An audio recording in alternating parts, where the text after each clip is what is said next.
კედლის სწორი თბოიზოლაცია არის ერთ-ერთი მნიშვნელოვანი კვანძი, რომელიც გავლენას ახდენს სახლის შემდგომ ექსპლუატაციაზე. ბევრი ფიქრობს, რომ რაც უფრო მკვრივია თბოიზოლაცია, მით უკეთესია. სინამდვილეში ეს შეიძლება დიდი შეცდომა იყოს.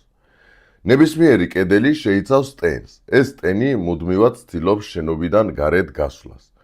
თუ გარედან ისეთი მასალით დავათფუნეთ, რომელიც ორთქლს თითქმის არ ატარებს, მაგალითად XPS-ით, ტენი კედელში ჩაიკეტება.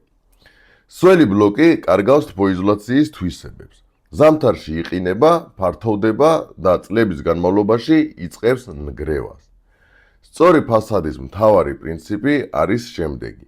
გარეთა ფენა უნდა ატარებდეს ორთქლს უკეთ, ვიდრე შიდა ფენა.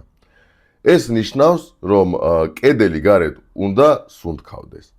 ბევრი შეცდომით უყურებს მხოლოდ მასალის სიმკვრივეს. მაგალითად, XPS-ის სიმკვრივე დაახლოებით 30-45 კილოგრამია კუბურ მეტრზე, მაგრამ ორთქლს თითქმის არ ატარებს. ქვა ბამბის სიმკვრივე შეიძლება იყოს 80, 120 ან 150 კილო კუბურ მეტრზე, ანუ უფრო მკვრივია, მაგრამ ორთქლს ბევრად უკეთ ატარებს. ამიტომ მთავარი სიმკვრივე კი არ არის ორთქლგამტარობა. ბლოკის კედლისთვის იდეალური ფასადი არის ისეთი, სადაც ყოველი შემდეგი ფენა უფრო ადვილად ატარებს ორთქლს, ვიდრე წინა. ეს საერთოდ არ ნიშნავს, რომ XPS-ი ცუდი მასალაა. პირიქით, XPS-ი იდეალურია იქ, სადაც კონსტრუქცია მუდმივად კონტაქტშია ტენთან და მიწასთან, მაგალითად, საძირკვლის გარეთ თბოიზოლაცია, ცოკოლის დათბუნება, იატაკები მიწაზე, ბეტონის ფილის ქვეშ, ინვერსიული ბრტყელი სახურავები და ასე შემდეგ. ამ ადგილებში XPS-ი თითქმის არ იწოვს წყალს. აქვს მაღალი სიმტკიცე და შესანიშნავად მუშაობს, მაგრამ ბლოკის ფასადზე სიტუაცია სხვანაირია. აქ კედელმა უნდა შეძლოს ორთქლის გარეთ გამოშვება.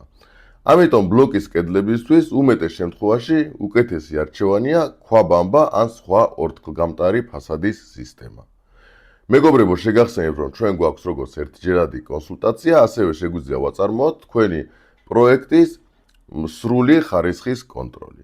გამოიწერეთ ჩვენი გვერდი, აქ ვსაუბრობთ მშენებლობაზე მარტივი ენით. რაც შეეხება ჩვენთან თანამშრომლობას, გამოგვიგზავნეთ თქვენი პროექტის PDF ფაილი და გამოგიგზავნით ჩვენი სერვისის ღირებულებას.